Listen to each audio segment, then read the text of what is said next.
다양한 분야의 과학 이슈를 과학 기자의 시각으로 집중 분석하는 사이언스 취재 파일 시간입니다. 스튜디오에 최소라 기자 나와 있습니다. 어서 오세요. 안녕하세요. 네, 오늘은 어떤 소식 준비하셨나요? 네, 아스트라제네카 백신에 대한 논란이 지난해부터 계속되고 있는데요. 네.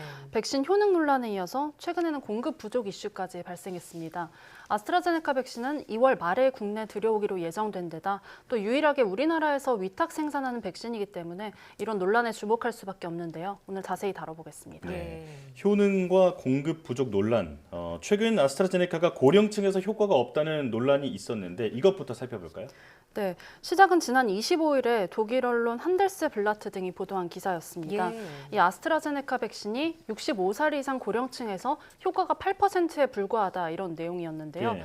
독일 연방정부는 아스트라제네카 백신이 모더나나 화이자 백신과 다르게 초저온 유통이 필요 없다는 장점이 있지만 이런 효과는 65살 이상에서 8%에 불과하고 또 이 아스트라제네카 백신의 전체적인 효과도 RNA 백신 효과의 90%에 못 미칠 것으로 우려된다 이렇게 보도가 됐습니다. 네. 이 때문에 독일 백신 계획에 차질이 생길 것이라고 전망하기도 했습니다. 예.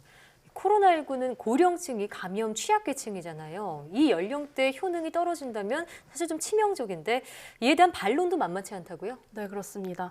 이 아스트라제네카 측은 물론 독일 정부도요, 이 기사가 오보라고 주장했습니다. 예. 이 아스트라제네카가 지난 12월에 공개한 연구 결과를 보면요, 전체 실험군 11,000여 명 가운데서 56세 이상은 22.2%고 또 70세 이상은 3.8%였습니다. 네. 이 아스트라제네카 측은요, 아스트라제네카 백신의 이 실험 결과에서 56세에서 69세에 해당하는 이 임상 실험 참가자가 이 전체 중에 8%였다고 말하면서 일부 언론이 이를 해당 연령층에 대한 효능으로 착각해서 오보를 냈다고 주장했습니다. 착각이라고요? 네, 고령층 데이터가 부족한 거는 맞지만 실험에 참가한 이 고령층에서는 항체가 잘 형성됐다는 것을 확인했다는 입장입니다. 예. 현재 아스트라제네카 백신은요, 영국에서 70세 이상 고령층에게서도 이 접종 승인이 나서 실제 접종이 이루어지고 있습니다. 이 때문에 아스트라제네카 백신이 고령층에서 효과가 떨어진다는 보도는 오보다 이런 전문가들의 의견도 있는데요. 국내 전문가의 의견 들어보시겠습니다. 이 연령에 따른 백신의 효능 비교는 그 mRNA 백신, 그러니까 화이자와 모더나의 백신하고 얀센의 백신 정도까지만 비교로 된 걸로 알고 있는데 그 중에서 분명히 mRNA 백신 중에 고령층에 대한 효과는 조금 더 좋은 걸로는 되어 있습니다. 하지만 아스트라제네카 백신이 이렇게까지 낮은 효과를 보이는 것은 저는 아닐 걸로 생각을 하고 있습니다. 관련된 그 자료가 조금 더 나올 때까지 조금 더 기다려 봐야겠네요. 예. 자, 그런데도 유럽에서는 아스트라제네카 백신을 65세 이상의 고령층에게는 맞히지 않을 수 있다는 전망이 나오고 있죠. 네, 그렇습니다. 이 고령층에 대한 예방 효과 데이터가 아직은 불충분하다는 분석 때문입니다. 유럽의약품청이 오는 29일에 아스트라제네카 백신의 승인 여부를 결정하는데요. 유럽의약품청장은 아스트라제네카 백신을 이 연령대에 따라서 접종 방안을 다르게 할 가능성까지 내비치기도 했습니다. 네. 아스트라제네카 측은요, 고령층 데이터가 제한적이라는 점은 인정하지만 이게 문제될 것은 없다는 입장입니다. 또 일부 국가가 이 젊은 층의 우리 백신 사용을 결정하는 것을 이해한다고 말을 하기는 했습니다. 예. 자, 그런데 독일 언론 보도 내용은 오보일 가능성이 있지만 고령층에 대한 데이터가 부족하다는 것은 사실로 보이네요. 자, 그런데 아스트라제네카 관련 백신 논란이 또 있습니다. 당초 계획보다 생산에 좀 차질을 빚고 있다는 건데 어떤 이유 때문인가요? 네, 지난 22일에 아스트라제네카가 1분기의 유럽 공급 물량을 애초 계약한 규모보다 절반 수준으로 줄이겠다고 통보했습니다.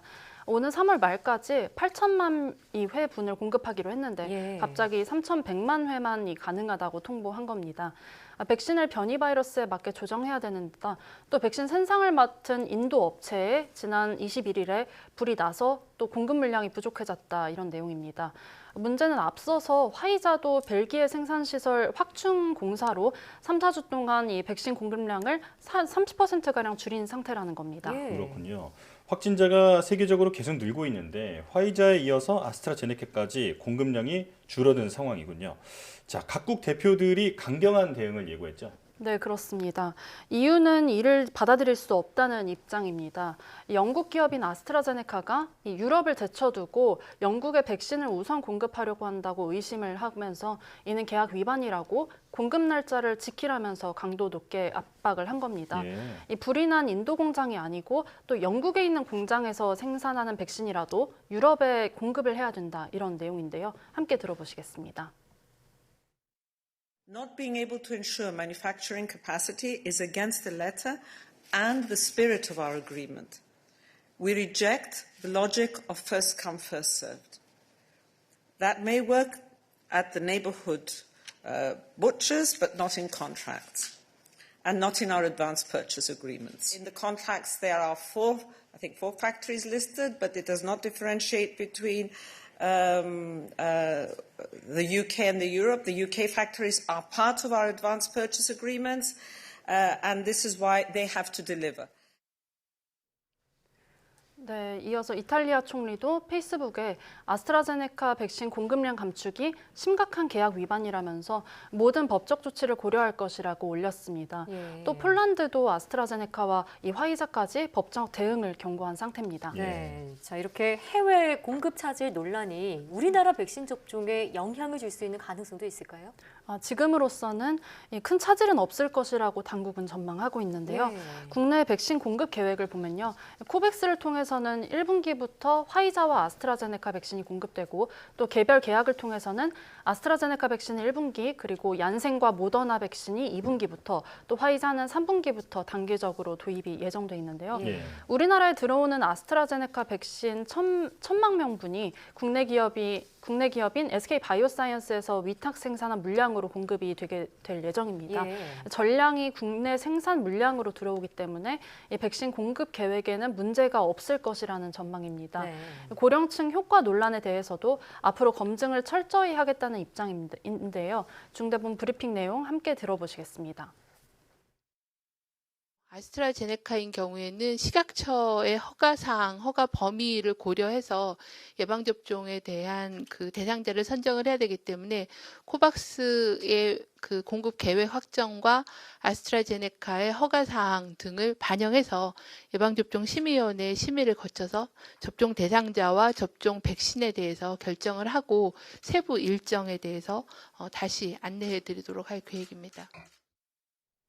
국내 생산 분량으로 공급을 한다니까 안심이 되지만 네. 만약에 공급에 차질이 생긴다면 우리 방역 당국이 애초에 목표로 했던 그 집단 면역 형성 시기도 좀 늦춰질 수 있겠군요. 네, 그렇습니다.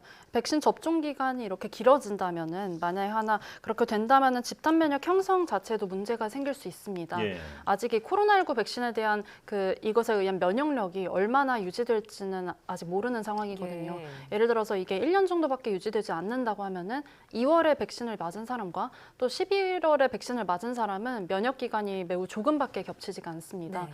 그래서 전 국민의 60~70%가 동시에 면역을 형성해야 가능한 이 집단 면역이 어려울 수도 있다는 전망이 나옵니다. 그렇군요. 자, 앞으로 우리나라에 여러 종류의 백신들이 순차적으로 들어오면서 개개인마다 맞게 되는 백신 종류도 또 접종 시기도 달라질 텐데 정확한 안내와 더불어서 의료 인력 교육도 철저하게 시행을 해야겠습니다. 지금까지 최소라 기자와 함께했습니다. 오늘 말씀 고맙습니다.